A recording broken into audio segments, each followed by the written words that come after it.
The Oklahoma City Thunder are projected to land the steal of the 2024 NBA Draft with the first round pick that they have from the Houston Rockets. What up? It's Bryson Akins here with another Thunder Digest video. Before we get into all this though, I just want to mention this. 91% of you guys coming back and watching these videos are not subscribed to the channel. If you guys find yourself coming back and you enjoy these videos, go ahead, hit the subscribe button. It's the best way to notice when a new video drops, and it's the best way to support the channel if you enjoy the content. We're trying to hit 500 subscribers by the end of the week. I think we can hit that goal. So go ahead, if you enjoy the content and you come back all the time, go ahead, hit that subscribe button. Now we'll go ahead and get into this. With the NBA draft coming up soon and a bunch of teams already eliminated from the playoffs, people are starting to question where certain prospects are going to end up, especially for the Thunder, for a team that has a lot of draft picks coming up, but only one in this year's draft. Are they going to be willing to use that pick, and who are they going to draft if they keep it? And so that's something we're going to talk about first here on the video, is the projected pick for the Thunder. Bleacher Report recently had an article out kind of predicting where every single player and every single pick is going to end up, and the Thunder had an interesting pick. I don't mean interesting as, oh yeah, this is the guy that, makes most sense, because it kind of does. We need a spot-up three-point shooter at the guard position, along with some defense on the bigger side for a big man. We had a Nick Claxton video we talked about that with, where there's a bunch of free agent bigs coming up that fill that role for the Thunder. So go ahead and check out that video if you're interested.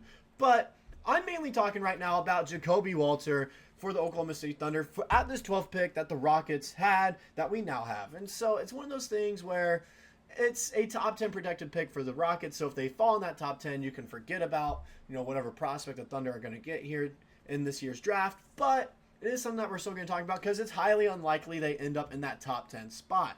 And there's one player that is constantly on the boards for the Oklahoma City Thunder this year, and it is Ja'Kobe Walter. And you look here at his little draft comparison, it's Kentavious Caldwell-Pope, which isn't really a good comparison, I feel like. That's not a player that you want to be compared to all the time, especially if you're going to the league and if you're a lottery projected pick.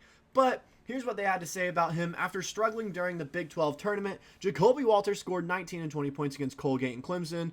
He showed exactly what the scouting report read all season: catch and shoot shot making, physical line driving, and limited creativity off the dribble. In 35 games, he had 75 threes, 145 made free throws, and just 50 assists. Numbers that clearly reflect his strengths and weaknesses. Walter figures to interest late lottery to mid-first round teams that could use more wing depth and see a 3-and-D rotation player, which is also, like I mentioned, we need a three-point shooter. We need a shot maker. We don't need any more shot creators, because that's what our team is mainly about right now. We have a bunch of shot creators, ball handlers, playmakers on this team. We don't have a ton of spot-up catch and shooting guys on this team that we could respectively use, especially at that guard position. Only one that we have is Dort, who's a 3-and-D guy, but we need someone to come off the bench to fill that role, and Ja'Kobe Walter could very easily fill that role that the Thunder are missing right now for this team if we really want to be contenders for years and years to come. And you look at the stats here as well. You look at it, 35 games played. He was playing 32 minutes a game. The field goal shooting numbers aren't the greatest. You would really love to see him get that above 45%, but 37% from the field, not impressive. The three-point number is what's impressive. 34% from the three-point line and 79% from the free throw line. Focusing on that three-point number the entire time for Ja'Kobe Walter, because that's what he would be drafted and come in and do for this Thunder team. He's expected to play great physical defense and then also be the spot-up shooter we need him to be coming off the bench. 4 rebounds, 1.4 assists, and a steal a game are nice numbers, and less than 2 turnovers at 1.3, averaging 14.5 points per game. And as you saw as well, he's kind of a bigger body at 6'5". I'm going to go and bring this up again right here. As you can see, 6'5", 195 pounds, and he's only 19. He's a freshman this year.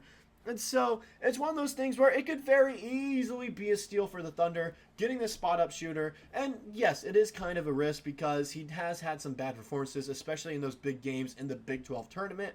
And so he could be one of those players where in a big moment he doesn't perform. However, it is a risk we're willing to take, especially with considering how kind of weak this year's draft class is compared to years past, it's not a bad draft class by any means, but compared to last year, 2022, 2021, it is definitely on the weaker side, and so it's a risk we're willing to take with this pick, and I wouldn't be mad about it at all, because I think we do need a drafted guard in this year's draft, or we need to trade it down, which kind of leads me into my other point here for today's video is, what are the other options that we have on the board for the Thunder this year? There's one guy that constantly keeps on coming back to my head who's been at a few Thunder games before after the regular season was done for college basketball. It, I think, kind of fits in a little bit, but also it wouldn't be surprised if he falls to us because he's projected to go 11th overall right now. I'm talking about Cody Williams, the brother of J-Dub right here, who had an impressive season with the Buffaloes this year. He's a freshman, standing at 6'8", 190 pounds. He's a forward, averaged 12, 3, and 1 on 55% shooting from the field. That is great, efficient shooting numbers that we could really use on the offensive side of the ball. However, the one question is, does he have the three-point shot? And it's all right. I've watched games. I've looked at his stats. I've looked at his tape. His three-point shot's all right, but it's not necessarily what we need. However, he's projected to go anywhere from 8 to 11 right now, and so if he does fall to that 12 spot, I wouldn't be surprised if we do take him with that spot. You already have great chemistry there as you have two brothers on the team. He's also a young guy who would fit in very well. However, I only see us taking him if he doesn't fall in that 8 to 11 range, but I do think he will get drafted there. However, I wouldn't be mad if he dropped to us. Another guy that I'm interested in is Jared McCain. Now, this is a guy who I think would be the perfect fit for the Thunder. I think he is. I think he has the chemistry that would fit in the Thunder. He has the personality. He's a great three-ball shooter. He's a great shooter in general, as you can see here. 6'3", 197 pounds, so he would be our backup point guard there. He kind of replaces what we lost in Trey Mann, all right?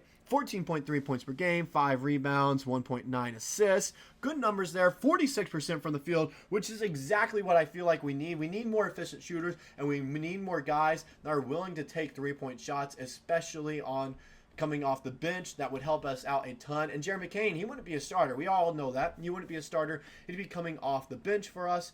And I think that helps us out so much there, having that three-ball guy. I think Jared McCain's the perfect fit for this Thunder team because of that. He has the personality. He's young. He fits in well with this team. He's projected to go 13th overall right now, so we could very easily get him. And I think that's who the Thunder should draft, should they keep that 12th pick overall, if they stay in that 11 to 14 range, or even if we trade down, which is another possibility that the Thunder could do, especially with some of the big man depth in this year's draft. And he's also a guy I see Thunder fans talking about quite a bit now. Not only Jared McCain, but yes, the guy I'm talking about if we trade down to try to get is Zach Edey, who had possibly one of the greatest college basketball seasons of all time when you look at it. 25 points per game, 12 rebounds,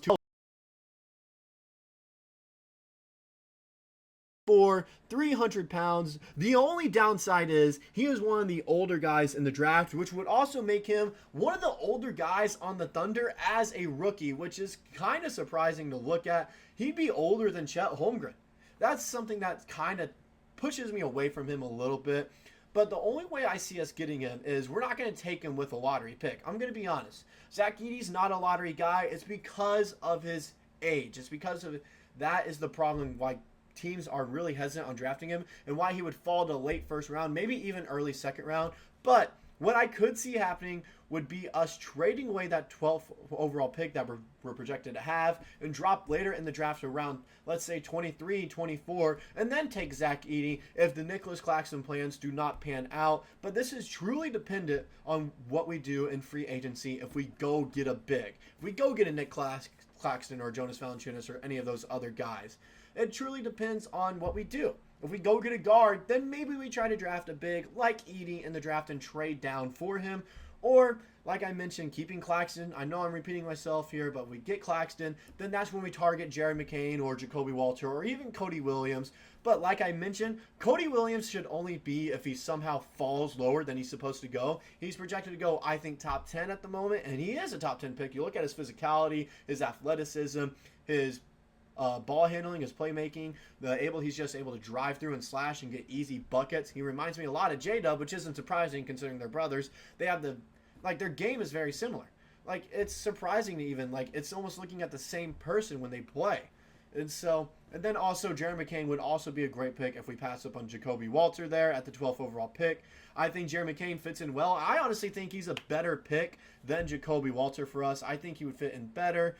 His personality fits in well with the team. Vibes would be great, first off. You always want good chemistry when you're on the floor, and he would have great chemistry with this team. And also, he's a good three-point shooter. He's a good shooter just from the field, and he facilitates the ball well. He would be a great backup point guard. And I wouldn't be mad with Jacoby Walter either. There's a plethora of things that we can do with this 12th overall pick. There are multiple avenues that we could go down with this pick. We can go get Kyle Filipowski from Duke as well. But like I mentioned, it depends what we do in free agency before the draft, before we decide who we're going to take, whether it be a guard or center. But that's all I got for today's video. Like I mentioned, if you found yourself staying this whole time and you find yourself keeping on coming back to these videos, go ahead, hit the subscribe button. It's the best way to support the channel and stay up to date when a new video like this one drops. And we'll see you guys in the next video here on Thunder Digest.